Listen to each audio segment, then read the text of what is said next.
All right. Ooh, a little bit loud. If we can have someone at the front of house to just lower the volume just a little bit. But yeah, I'll just speak very quietly while Ethan comes up to adjust the volumes.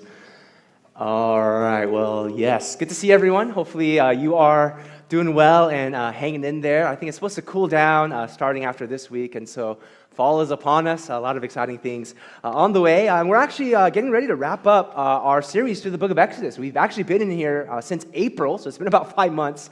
But we're now finally in the final stretch with this book. And if you're here with us last week, you remember Pastor Daniel kind of went over how the people of Israel banded together to offer their gifts and their contributions, their skills, to really build together the tabernacle and all of its furnishings. And it was just a beautiful picture of the people of God coming together to carry out the mission of God. And it was a time to celebrate, a time to be in awe of all that God had done. But as we kind of work through our passage for today, we're going to see that there's actually a huge incident that takes place that threatens to derail everything. Everything. The Exodus, the manna, the quail, the covenant, everything. There's this huge incident that takes place that threatens to ruin everything for the people of God. Now, just to kind of give a quick recap so that we're all on the same page, things are going pretty well for the Israelites. They've been rescued out of slavery and death from Egypt. God had done his miraculous splitting of the Red Sea, and now as they find themselves in the wilderness, they've experienced God's ongoing provision through the manna, through the quail.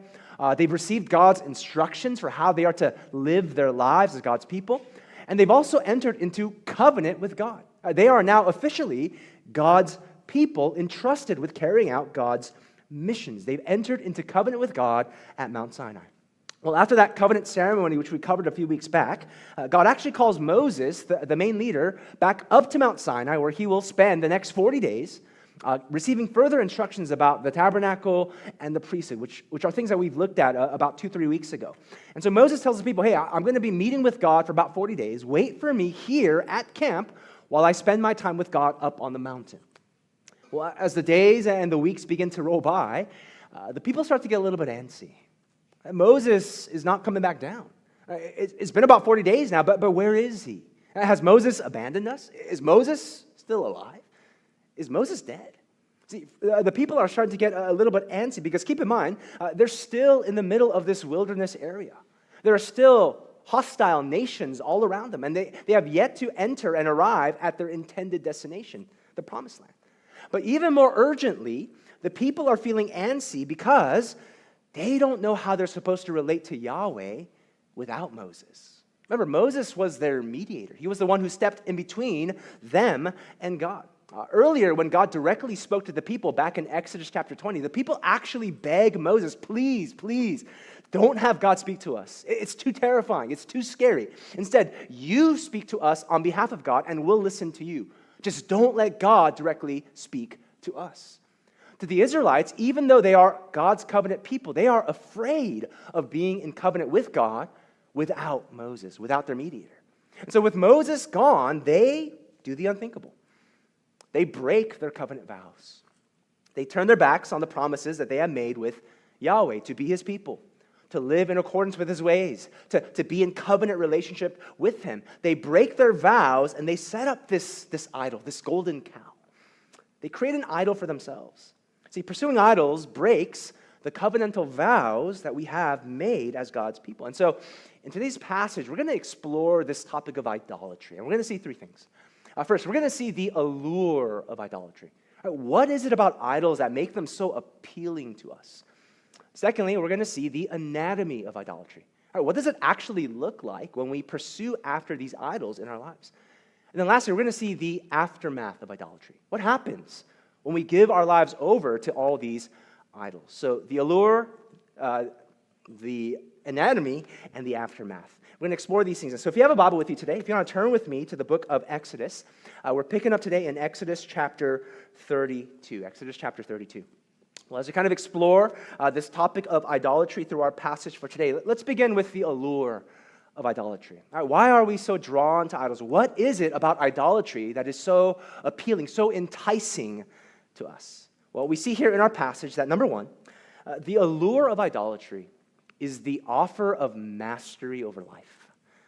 In other words, the reason why idols are so appealing to us is because idols offer us the perception of being in control.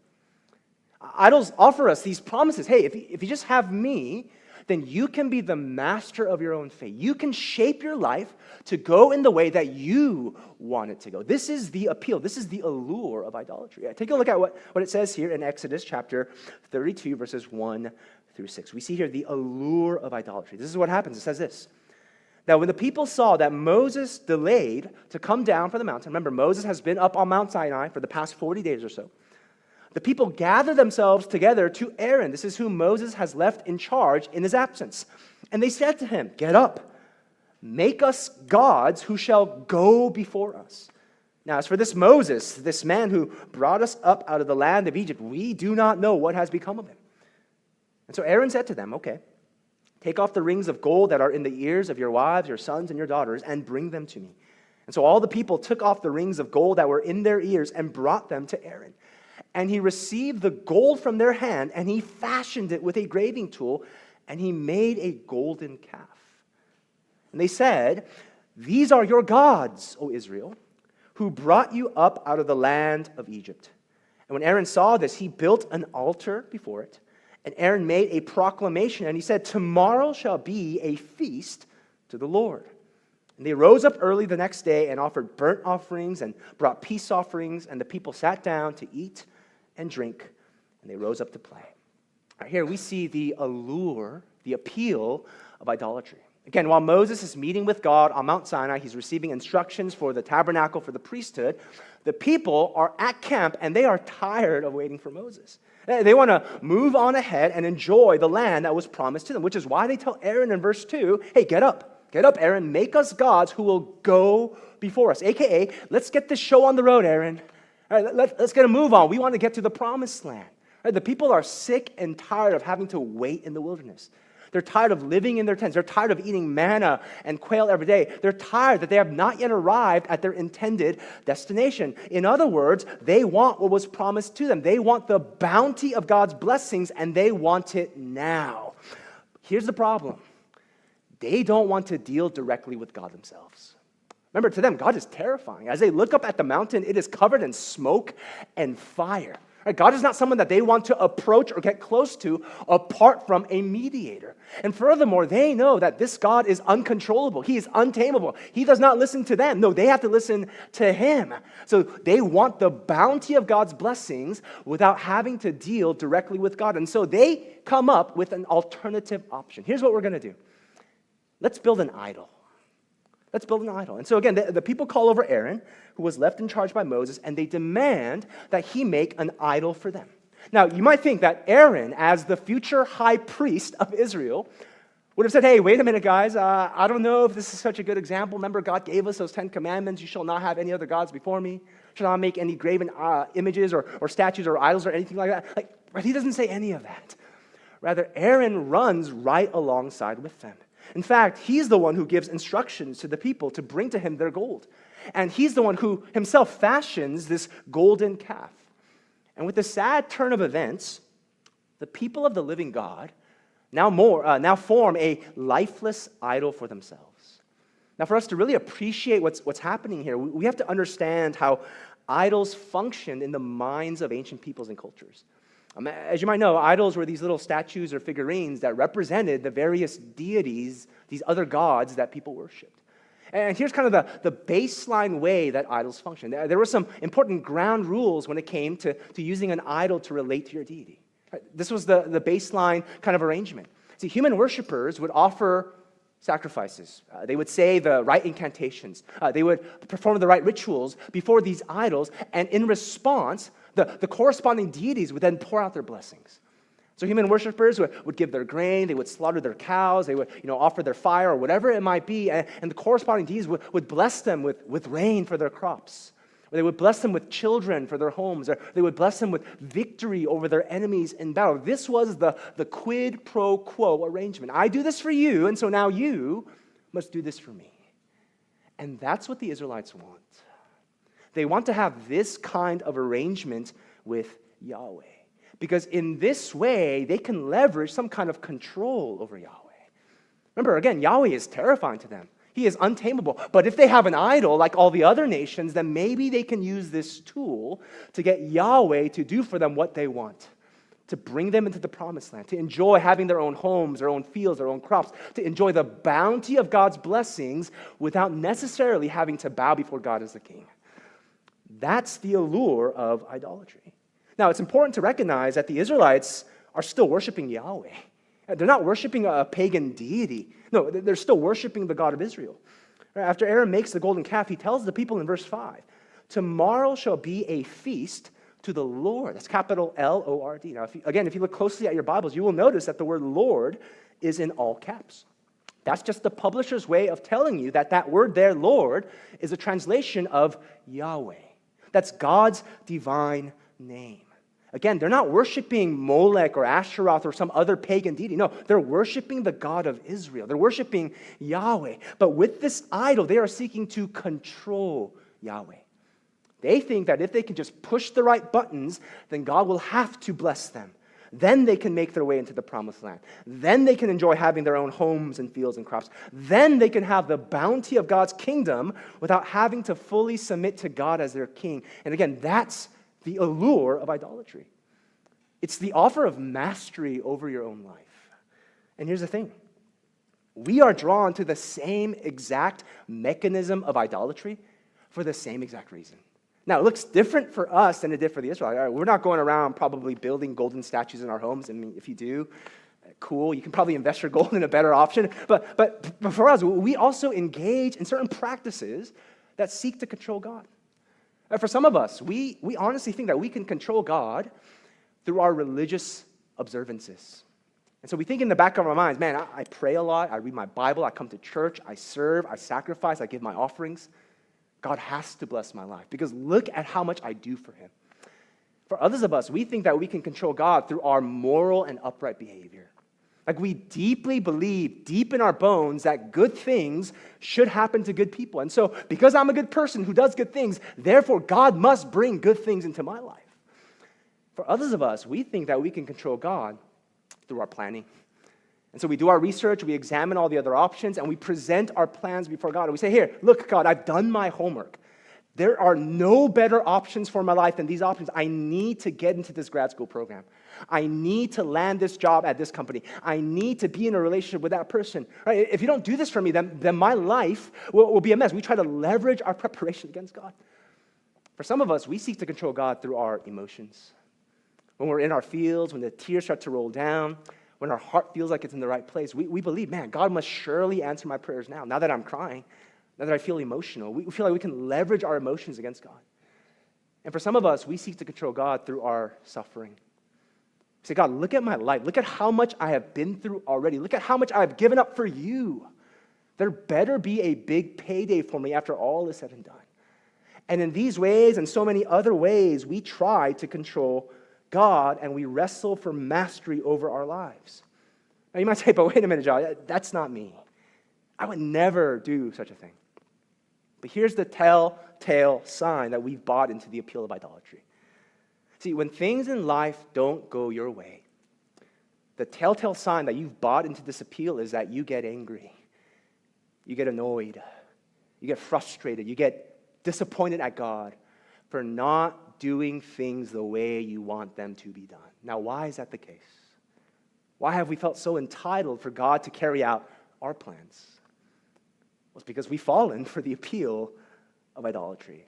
We think that we are the masters of our own lives. Well, with this appealing prospect, the Israelites, they formed their idol.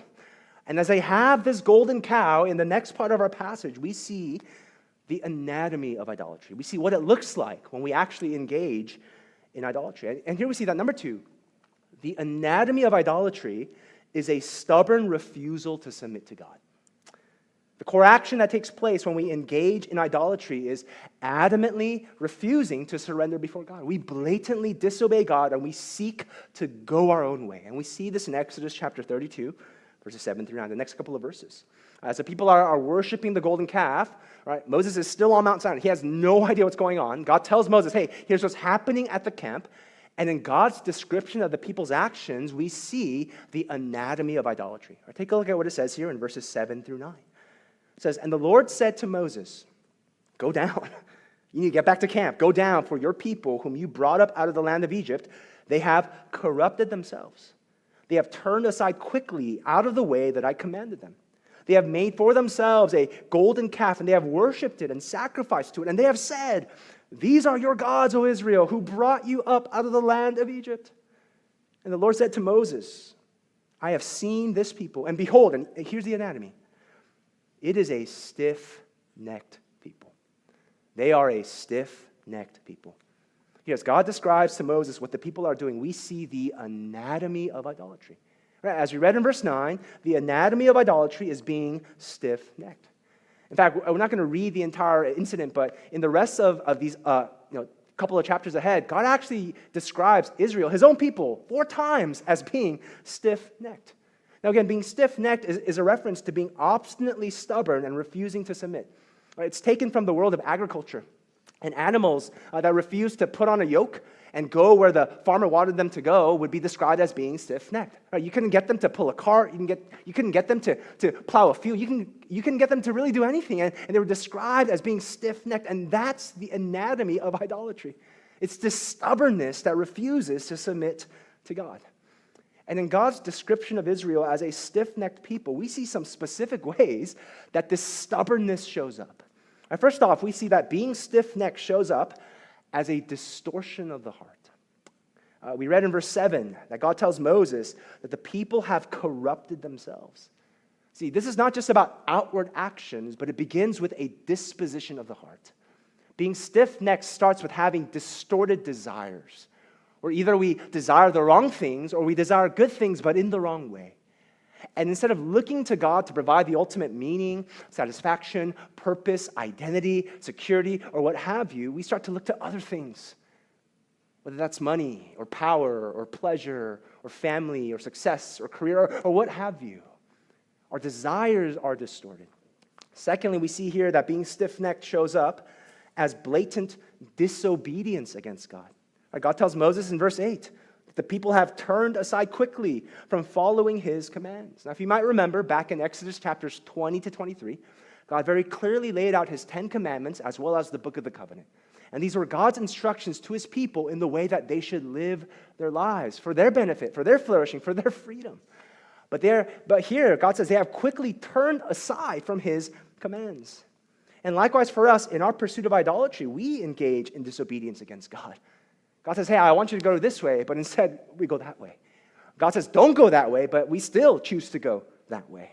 And that really stems from an arrogance that assumes that we know better than God. God, I know how to live my life, so don't tell me what to do.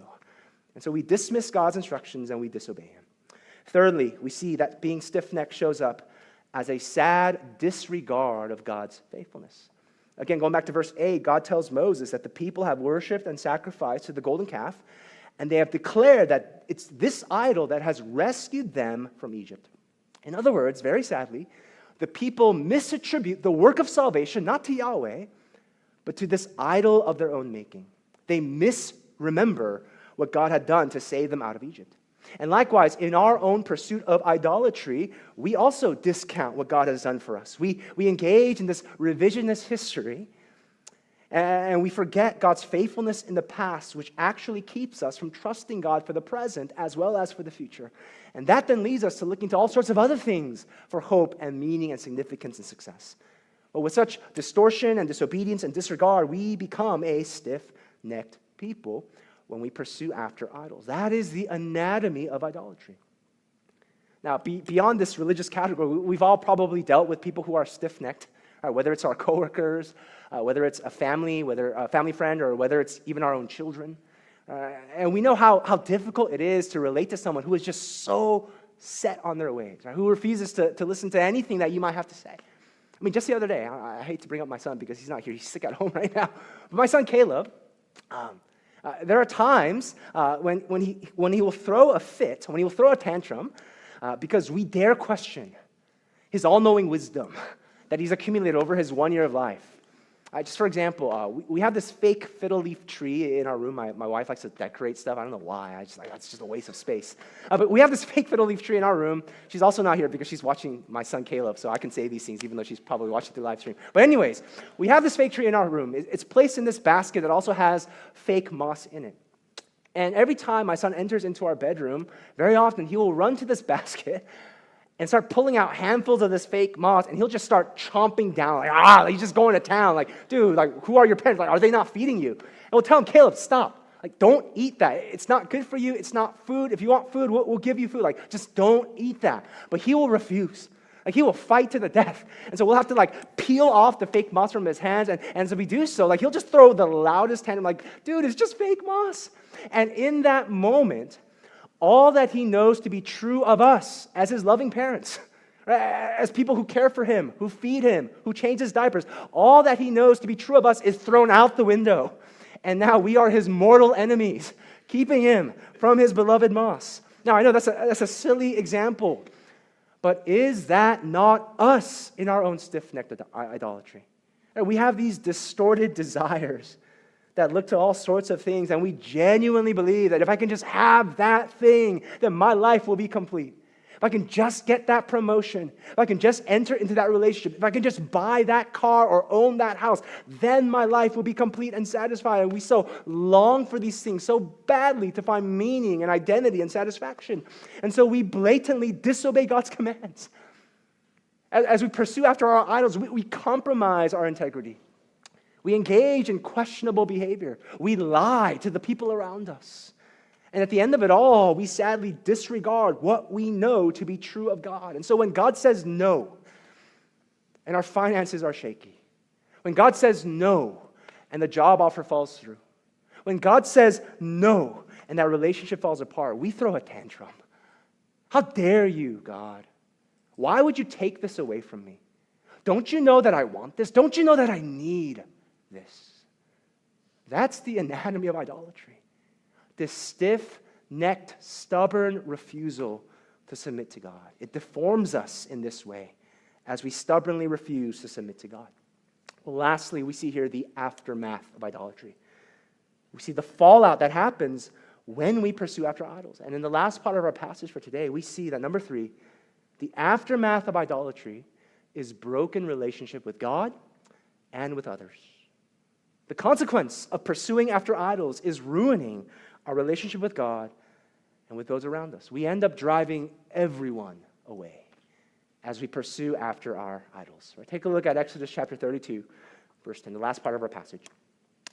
God is speaking to Moses now, and he says this. Now, therefore, right, he's responding to everything that's happening back at camp. Now, therefore, let me alone, that my wrath may burn hot against them, and I may consume them, in order that I may make a great nation of you. Here in response to the people's idolatry, God makes quite a startling declaration. Remember, Israel is his people. He's rescued them out of Egypt. He's provided for them day and night. He's entered into covenant with them. And yet, in response, he threatens to hit the reset button with Israel and start fresh with Moses. Now, I think there's more going on here than what initially meets the eye. And we'll see next Sunday that God seems to actually be inviting Moses to be a mediator, to pursue reconciliation. But here, God lays out the very serious consequence of idolatry. He's saying idolatry breaks relationship. And that makes sense, given the nature of what covenant relationship with God looks like. You see, one of the most common metaphors that the Old Testament uses to describe the relationship, the covenant relationship between Israel and Yahweh, between Israel and God, is the metaphor of marriage. In a very real sense, Israel has been married to Yahweh.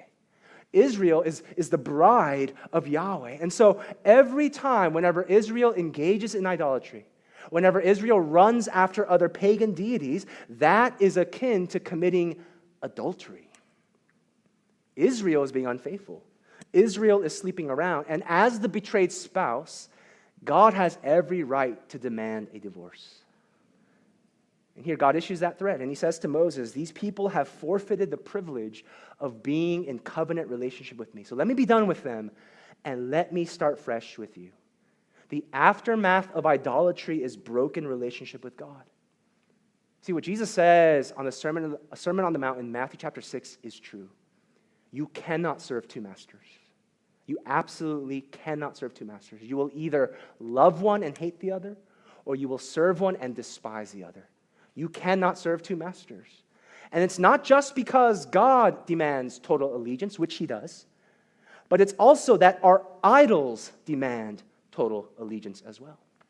Now, it's often a very gradual process that slowly unfolds. Our idols won't always blatantly require our full loyalty from the get-go. But little by little, often unbeknownst to us, inch by inch, step by step, our idols will eat away more and more and more until we have nothing left to give to God. And there's no space for God in our lives. And I've seen this play out so many times. I've seen it play out in people who idolize their careers. One business trip leads to another, and people always say, hey, I'll be back soon, I promise, but it's just one more deal.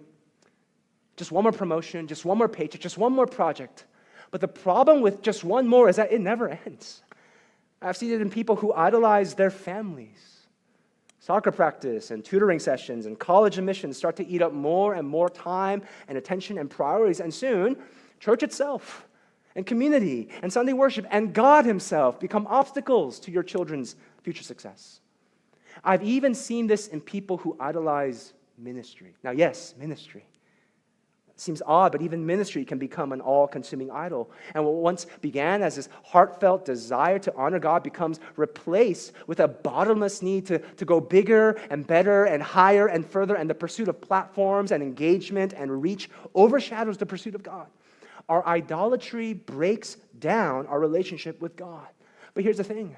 It also leads to the breakdown of our relationship with everyone else. We're not going to read this, but later on in Exodus 32, you can turn there if you want. In verse 25, we read that the people have broken loose. They've broken loose. Now, that's just a euphemism, a nice way of saying the people are going buck wild. They've engaged in all kinds of chaos and anarchy. They're probably looting and stealing and fighting and burning down homes, and all kinds of deviant behavior is going on. And it's just a total mess. The Israelites, in fact, become the laughing stock of all the other nations around them as they see how dysfunctional this community has become. And it's at this point where it feels like this whole project is going to fail. These are supposed to be the redeemed people of God. These are supposed to be a holy nation, a royal priesthood, and they're treating each other like that. See, this is the aftermath of idolatry. Not only does it ruin our relationship with God, but it also ruins our relationship with everyone else. And that makes sense. Because after all, if you are dead set on pursuing after your idol, then all the people around you will only become one of two things. Either they will become obstacles to avoid, or they will become opportunities to exploit. Only one of two things. You're either in my way, or you're going to help me get my way. As obstacles, people just get in the way. They're annoying. They take up your time, your attention, your energy. You don't want to extend them grace or forgiveness. You don't want to give them the benefit of the doubt. You just want to avoid them. Get out of my way. In our pursuit of idolatry, people can become obstacles to avoid. Now, on the other hand, in our pursuit of idolatry, people can also become opportunities to exploit. People are only as good as what they can provide. They are tools to further our own agendas. I'm only going to be friends with you because you give me a foot into the door. I'm only dating you because you make me feel loved and cared for. I don't really care about you. I care about how you make me feel. And that person is only as good as what he or she can provide. And once you've gotten what you are after, that person is now expendable. I don't need you anymore. In our pursuit of idolatry, people become opportunities to exploit. See, the sad aftermath of idolatry is broken relationship with God, and it is broken relationship with everyone else. And again, that's where the Israelites find themselves. Ironically, at the very same mountain, Mount Sinai, where they entered into covenant with God, they are now threatening to break covenant with God. Now, we'll have to wait until next week to see how the Israelites get out of this predicament. But for today, we've seen in our passage three things about idolatry. Right? The allure of idolatry, the anatomy of idolatry, and the aftermath of idolatry. We pursue after idols because they offer to us the illusion of mastery and control over our own lives. And when we engage in idolatry, we end up being deformed into stiff-necked people who refuse to submit to anyone or anything else. And after we engage in idolatry, we end up destroying the relationships that we have with God and with others. Now, with all that said, I hope the point comes across that dealing with our idols is very important. We can't just hold on to our idols as though they are our pets and think that we are safe. And so as we wrap up today's sermon, let me just end with 3 applications in dealing with our idols, 3 practical ways to deal with the idols in our lives. Real quick. First, would you see your idols? Identify your idols. Recognize what your idols are. Call out your idols by name. Recognize the things that you have been placing your ultimate hope in. Now, I know that sounds very abstract, like, okay, see my idols. What is it? And maybe just kind of help us bring this a little bit more concrete. Here's some helpful questions to help you do just this. Ask yourself, what am I most preoccupied with? What's the first thing on my mind when I get up in the morning? What's the last thing that I'm thinking about before I go to sleep at night? Ask yourself, what am I seeking to preserve at all cost?